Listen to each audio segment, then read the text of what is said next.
Hey, beautiful souls, it's Cyberfairy, and I wanted to make a vlog today. I think I'm going to start vlogging more regularly because I'm feeling the need to share the light right now, just share from my heart. So, for those of you who don't know me, I'm a music producer, singer, songwriter, author, artist. You can check me out on Instagram. That's where I post a lot of my music content and just what I'm doing. I love posting stories and personal stuff there. And yeah, I just wanted to tell you what's been going on in my life. I know some of you know me from my other channel where I was doing lots of spiritual lectures all the time. And of course, I'm going to be sharing my spirituality and my process and what I'm learning. It just feels good to teach. I'm definitely always going to be doing that. But I wanted to share with you more of my authentic life and just what I'm genuinely going through because I went through really heavy emotions recently and I wanted to share about relationships and tantra and just maybe someone out there will resonate and maybe my words can help somebody. And what I'm really realizing is, when we suffer, it's because we're thinking about ourselves. We're thinking about our problems and we're being very selfish, right? When we kind of step outside of our story and go, well, maybe this is bigger than me, right? Maybe I can use this pain and transform it into some kind of service. Maybe I can help people. That vibration sets us free. And I want to show you, just tell you basically how I kind of pulled myself out of depression recently. So maybe it will help you. So yeah, I went through a couple of breakups recently. I split up from my partner of years and I was still living with him while I was going out with another boyfriend who ended up being not the person who I thought he was. He just had a lot of healing work to do. And I kept thinking like, okay, well, if I just keep making him feel good, maybe he'll change. And that's really not how things work, right? I wasn't listening to my intuition. I felt little red flags come up and I was like, well, maybe I'm just uncomfortable or maybe we're just getting to know each other. I was really mistrusting in myself and disrespecting my own boundaries. And that's a lesson again and again for me. Like that always happens for me. And so hopefully I've learned this time. And I've noticed, as healers and as empaths and as sensitive spiritual people, we tend to draw in people who maybe are unconscious of their healing, the healing work they need to do.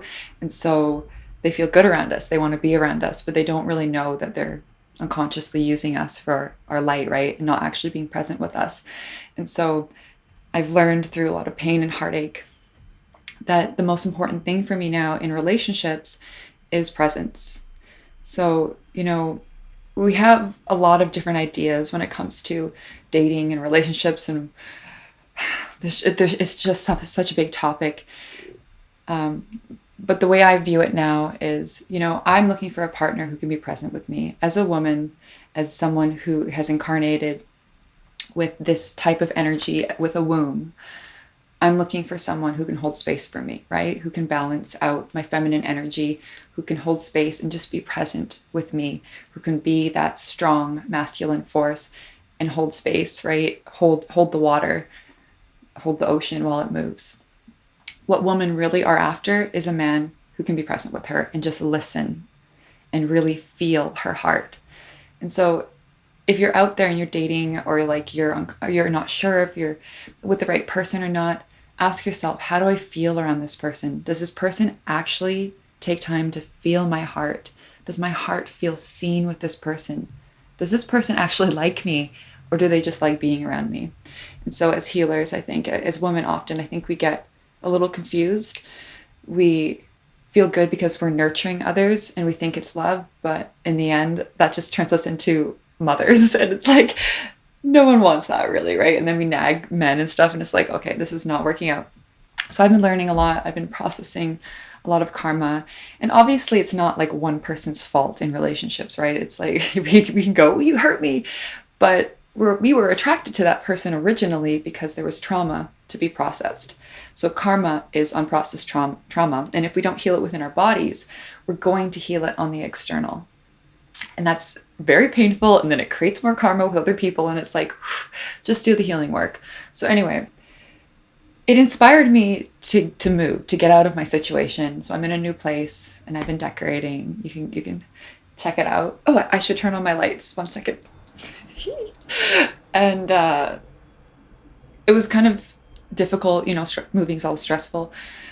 Just being on my own at first, even though I love being on my own, it's like, okay, well, all the pain kind of resurfaces, right? When you're out of your comfort zone, all that pain resurfaces.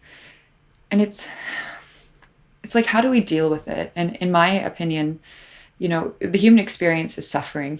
It's a natural part of it, and it's actually such a beautiful thing because it always leads us back to the heart. It actually leads us into an awakening, which is so cool. But when you're in that depth, right, of despair, it's like, how do you find your way out? And I used to do a lot of drugs and, you know, alcohol and things like that to try to numb the pain. I was always trying to escape my life in my teens and 20s and things like that. But now it's almost like I get excited when I feel these negative emotions or these like more harder emotions, because I know that there's work to be done, right? It wouldn't be rising up unless there was a reason.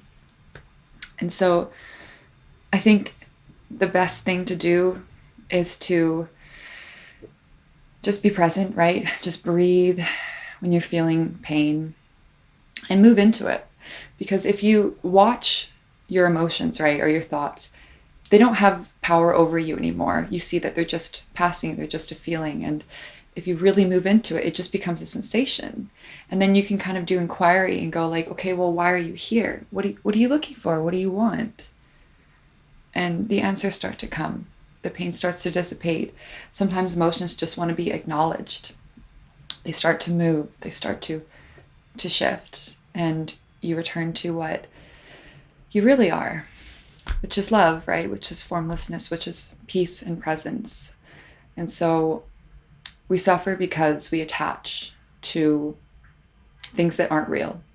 Maybe we attach to a story of the past, some past pain. Maybe we long for an imaginary future. Maybe we are attached to things or, you know, achievements to create some identity. But all of this isn't necessarily real, right? And this causes suffering. So this suffering is beautiful because it actually returns us back to what is real, which is nothing. And, you know, you can't think about this kind of stuff and be satisfied. You have to experience it. And so I always, you know, go into meditation and just try to really just be with myself during uncomfortable moments, because such beauty comes out of that and it makes it all worth it. And you remember that, you know, this life is really temporary, and you got to take the good with the bad, because there's so much beauty. There is so much beauty here. And a mantra that I've been saying to myself is aham prema. I am divine love. I am sacred love. Tattvam asi. I am that. So anything that I want or anything that I'm seeking, I know that I'm already that thing.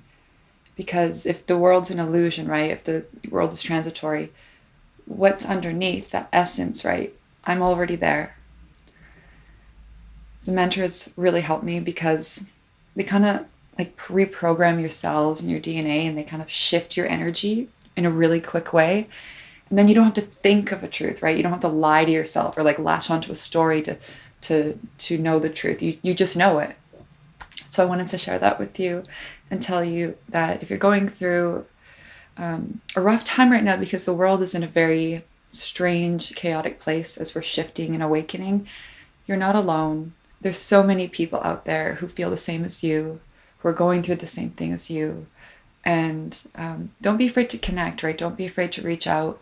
There are so many forces that want to keep us divided, and we are so much stronger together. So remember that your soul family is everywhere. Just open your heart and allow yourself to receive. So I hope you enjoyed this vlog. I think I'll be doing some more. And I'll leave you with a song that I composed last night. It's called To Call My Own, I think. And it's about, it's kind of from the perspective of like a traveler, gypsy, and feeling like you don't really have anywhere to call your home. and just kind of feeling that mourning or that longing for something that you can't find, and maybe realizing that it's inside of you and it's been there all along. Okay. Here it is. I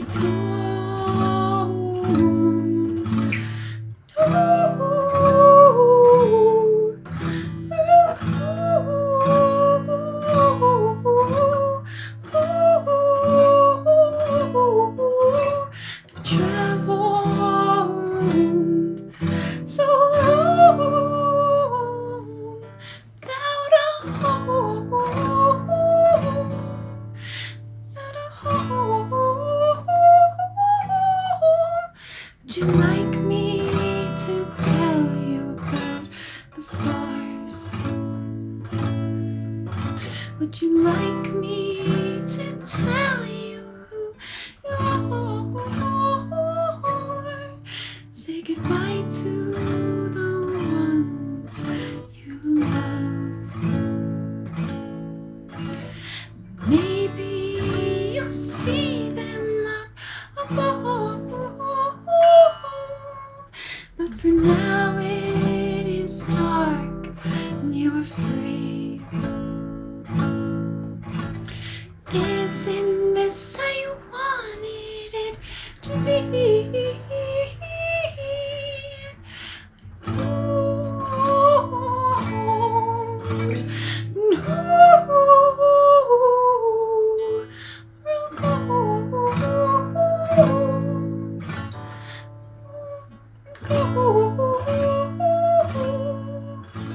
I've traveled so without a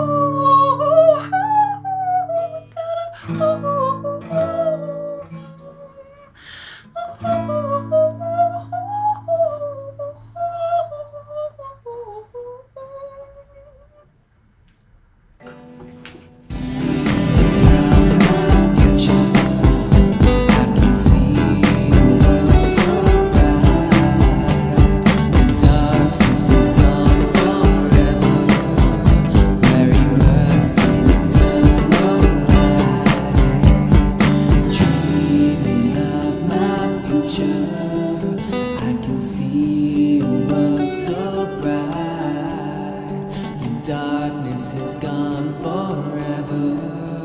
We're immersed in eternal